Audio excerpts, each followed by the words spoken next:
OBC foundation Maharashtra राज्याच्या वतीने 30 जून रोजी ओबीसी वर्धापन दिनानिमित्त गंगाखेड पोलीस ठाणे, जिल्हा उपपोलीस कार्यालय गंगाखेड, महापारेषण कार्यालय गंगाखेड, कोंद्री आदी ठिकाणी वृक्षारोपण करण्यात आले।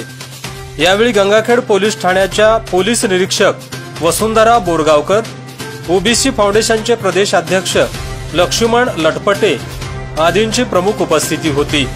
यावेळी आंबा, जांभूळ, फणस, चिंच, वड आदी झाडांचे रोपण करण्यात आले।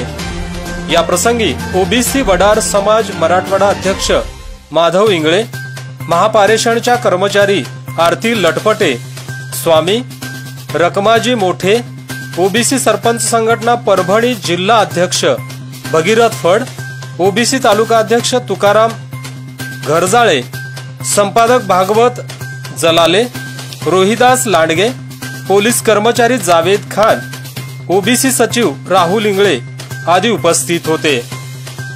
गंगाखेड तालुक्यातील सर्वात मोठी ग्रामपंचायत असणाऱ्या राणी सावरगाव या ग्रामपंचायतीवर आमदार डॉक्टर रत्नाकर गुट्टे यांची सत्ता